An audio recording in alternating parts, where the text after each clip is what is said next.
আমি যে simple cake decoration ভিডিওগুলো জাস্ট শেয়ার করি সেগুলো তোমরা অনেক বেশি পছন্দ করে থাকো, এজন্য আমারও খুব ভালো লাগে তোমাদের সাথে কেকের ডেকোরেশনটা শেয়ার করতে।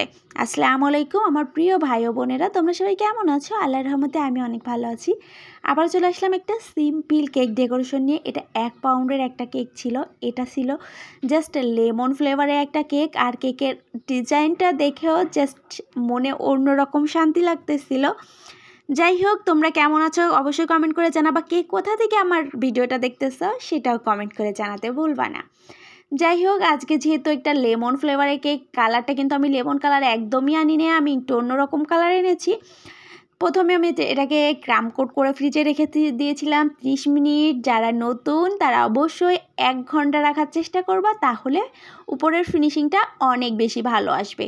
যাই হোক, আমার কাছে অবশ্যই তোমরা যারা আমার আগের ভিডিও দেখে থেকেছ অবশ্যই জানো আমার কাছে এই স্কার্পারের চেয়ে এই যে ভিজিটিং কার্ড আছে এটাতে ফিনিশিং আনতে বেশি ভালো লাগে, এজন্য আমি প্রায় সময় এটাতেই ফিনিশিং আনি। আর যদি আমার জিগজ্যাগ দেওয়ার থাকে তাহলে আমি স্কার্পার দিয়ে থাকি।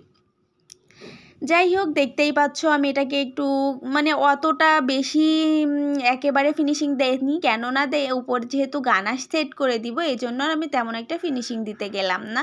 এই যে গানাশ দিলে অতটা ফিনিশিং কিন্তু দেখাও যায় না। যাই হোক, দেখতে পাচ্ছ আমি চকলেটটা হোয়াইট চকলেট মেল্ট করে গানাশ বানিয়ে নিয়েছি, আর এখানে হালকা একটু ইয়েলো কালার দিয়েছি। ইয়েলো কালারটা অবশ্যই হালকা দিতে হবে, তাহলে এরকম সুন্দর একটা লেমন কালার চলে আসবে। আর ইয়েলো কালার বেশি হয়ে গেলে কিন্তু এই লেমন কালারটা আসবে না।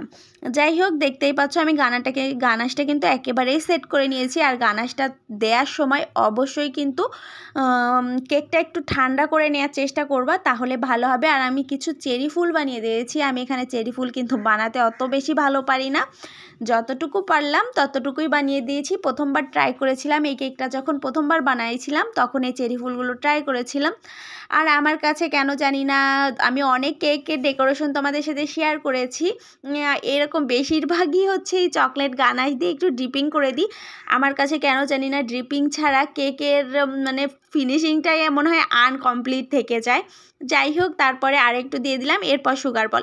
আর সুগার বল না দিলে তো কেকের ডিজাইনটা পুরাই আনকমপ্লিট থেকে যায়, এজন্য কেকের উপরে কিছু স্প্রিঙ্কেল দিয়ে দিলাম। আর সাদা স্প্রিঙ্কেল দিলে কেন জানি না কেকের লুকটাই চেঞ্জ হয়ে যায়। আর আজকে আমার কেকের ডিজাইনটা কেমন হয়েছে তোমরা কিন্তু অবশ্যই কমেন্ট করে জানাবা। কে কোথা থেকে লাইভ আমার ভিডিওটা দেখতেছো অবশ্যই কমেন্ট করে জানাবা। আর এটা 1 পাউন্ডের একটা কেক ছিল, এটা কিন্তু ছিল লেমন ফ্লেভারের, আর কালারটাও একেবারে দারুণ, একেবারে সফট একটা লেমন কালার নিয়ে এসেছিলাম।